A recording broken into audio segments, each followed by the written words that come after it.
दोस्तों, आज मैं आपको एक ऐसा गुप्त वशीकरण उपाय बताने जा रहा हूं जिसके बारे में बहुत कम लोग जानते हैं। कहा जाता है कि यदि इस उपाय को पूरी श्रद्धा और विश्वास के साथ किया जाए तो सामने वाला व्यक्ति धीरे धीरे आपकी ओर आकर्षित होने लगता है। लेकिन ध्यान रहे, इस उपाय को मजाक समझकर कभी भी न करें, क्योंकि तंत्र और ऊर्जा का प्रभाव बहुत गहरा होता है। पुराने तांत्रिक ग्रंथों में भी नींबू को ऊर्जा आकर्षित करने वाला फल माना गया है और इसी कारण इसका प्रयोग कई प्रकार की साधनाओं में किया जाता रहा है। इस वशीकरण को करने के लिए आपको एक पीले रंग का नींबू लेना है। ध्यान रखें कि नींबू ताजा होना चाहिए और उसके ऊपर किसी प्रकार का दाग या कट नहीं होना चाहिए। कहा जाता है कि जितना शुद्ध और साफ नींबू होगा, उतनी ही जल्दी उसका प्रभाव दिखाई देगा। इस उपाय को करते समय आपके मन में किसी भी प्रकार का डर या नकारात्मक भावना नहीं होनी चाहिए, क्योंकि आपकी सोच ही इस उपाय की शक्ति को बढ़ाती है। अब आपको उस नींबू के ऊपर अपने प्रेमी या प्रेमिका का नाम लिखना है। नाम लिखते समय यह ध्यान रखें कि नाम पूरे विश्वास के साथ लिखा जाए। कई लोग जल्दबाजी में यह गलती कर देते हैं कि नाम ठीक से नहीं लिखते और बाद में कहते हैं कि उपाय काम नहीं कर रहा। इसलिए इस प्रक्रिया को पूरी सावधानी और धैर्य के साथ करें। नाम छोटे छोटे अक्षरों में लिखना चाहिए ताकि पूरा नाम आसानी से 21 बार लिखा जा सके।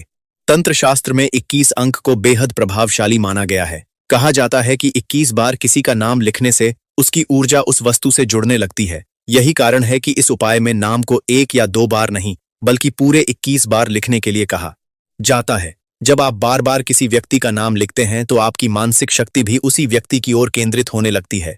नाम लिखने के बाद कुछ समय तक उस नींबू को अपने हाथों में पकड़कर रखें और मन ही मन उस व्यक्ति का चेहरा याद करें।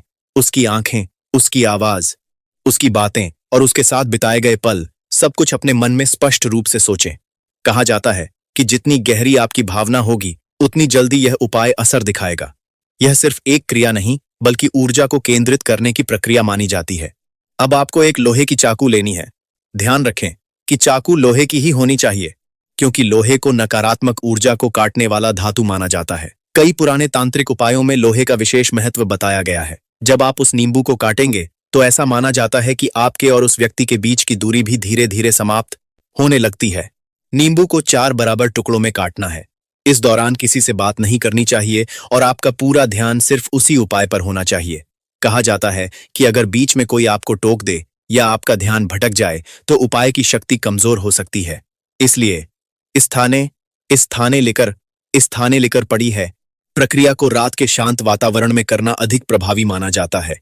जब नींबू 4 टुकड़ों में कट जाए तो उन टुकड़ों को एक साफ कपड़े में रख लें। अब आपको किसी ऐसे चौराहे पर जाना है जहां 4 रास्ते मिलते हों। तंत्र शास्त्र में चौराहे को ऊर्जा परिवर्तन का स्थान माना गया है। कहा जाता है कि यहाँ की ऊर्जा बहुत शक्तिशाली होती है और किए गए उपाय जल्दी प्रभाव दिखाते हैं। चौराहे पर पहुंचने के बाद आपको एक एक करके नींबू के चारों टुकड़ों को 4 अलग अलग दिशाओं में फेंकना है। हर टुकड़ा फेंकते समय मन ही मन उस व्यक्ति का नाम लेना है। कई लोग इस समय डर जाते हैं, लेकिन आपको बिल्कुल शांत रहना है। यह माना जाता है कि इस समय आपकी इच्छा ब्रह्मांड तक पहुंचती है।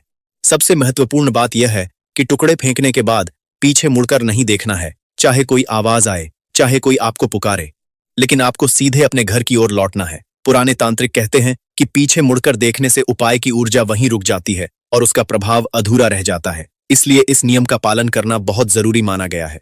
घर वापस आने के बाद किसी से ज्यादा बातचीत नहीं करनी चाहिए। सीधे जाकर हाथ पैर धो लें और शांत मन से कुछ देर बैठ जाएं। कहा जाता है कि इस दौरान आपकी ऊर्जा धीरे धीरे सक्रिय होती है और उसी व्यक्ति की ओर आकर्षण पैदा करने लगती है जिसके लिए यह उपाय किया गया है। बहुत से लोग दावा करते हैं कि इस उपाय का असर कुछ ही दिनों में दिखाई देने लगता है। अचानक सामने वाले व्यक्ति का व्यवहार बदलने लगता है। जो व्यक्ति पहले दूर दूर रहता था, वह खुद बातचीत करने की कोशिश करने लगता है। हालांकि तंत्र शास्त्र यह भी कहता है कि हर व्यक्ति की ऊर्जा अलग होती है, इसलिए असर का समय अलग अलग हो सकता है। इस उपाय को करते समय किसी के प्रति गलत भावना नहीं रखनी चाहिए। यदि आपका प्रेम सच्चा है और आप सिर्फ अपने रिश्ते में प्रेम और आकर्षण चाहते हैं, तभी यह उपाय करना चाहिए, क्योंकि कहा जाता है कि गलत इरादे से किए गए उपाय कभी कभी उल्टा प्रभाव भी दे सकते हैं। कुछ तांत्रिक मानते हैं कि यह उपाय शुक्रवार की रात को करने से ज्यादा असर दिखाता है। वहीं कुछ लोग इसे अमावस्या की रात को अधिक प्रभावशाली बताते हैं। लेकिन सबसे जरूरी चीज समय नहीं, बल्कि आपका विश्वास और मन की शक्ति मानी जाती है। यदि मन में शक होगा तो उपाय की ऊर्जा कमजोर पड़ सकती है। नींबू को तांत्रिक क्रियाओं में इसलिए उपयोग किया जाता है क्योंकि इसे नकारात्मक और सकारात्मक दोनों प्रकार की ऊर्जा को खींचने वाला माना जाता है। आपने कई बार देखा होगा कि लोग नजर दोष दूर करने के लिए भी नींबू का इस्तेमाल करते हैं। यही कारण है कि वशीकरण जैसे उपायों में भी इसका विशेष महत्व बताया जाता है।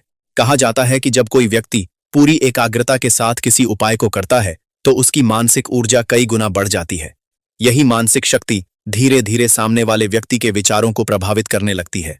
हालांकि विज्ञान इन बातों को अलग नजरिए से देखता है, लेकिन तंत्र पर विश्वास करने वाले लोग इसे बहुत प्रभावी मानते हैं। इस उपाय के दौरान एक और बात का ध्यान रखना चाहिए कि इसे किसी को बताना नहीं चाहिए। कई तांत्रिक मानते हैं कि यदि उपाय के बारे में दूसरों को बता दिया जाए तो उसकी शक्ति कम हो जाती है, इसलिए इसे गुप्त रखना ही उचित माना जाता है। अगर आप इस उपाय को कर रहे हैं तो अपने मन को शांत रखें और बार बार परिणाम के बारे में सोचकर बेचैन न हों। कई बार लोग अगले ही दिन असर देखने की कोशिश करते हैं और निराश हो जाते हैं, जबकि कहा जाता है कि ऊर्जा को अपना प्रभाव दिखाने में समय। कई बार लोग अगले ही दिन असर देखने की कोशिश करते हैं, लगता है। कुछ लोगों का मानना है कि इस उपाय के बाद सपनों में उस व्यक्ति का दिखना एक संकेत हो सकता है कि आपकी ऊर्जा उससे जुड़ रही है। हालांकि यह सिर्फ मान्यताओं पर आधारित बातें हैं, लेकिन तांत्रिक दुनिया में ऐसे संकेतों को बहुत महत्व दिया जाता है। अंत में बस इतना याद रखें कि किसी भी प्रकार का वशीकरण या तांत्रिक उपाय तभी करना चाहिए जब आपके मन में सच्ची भावना हो। किसी को नुकसान पहुंचाने या जबरदस्ती अपने नियंत्रण में करने की इच्छा गलत मानी जाती है। इसलिए हमेशा सकारात्मक सोच और प्रेम की भावना के साथ ही किसी भी उपाय को करें। कहा जाता है कि जहां सच्ची भावना होती है वहां ऊर्जा भी सबसे अधिक प्रभावशाली बन जाती है।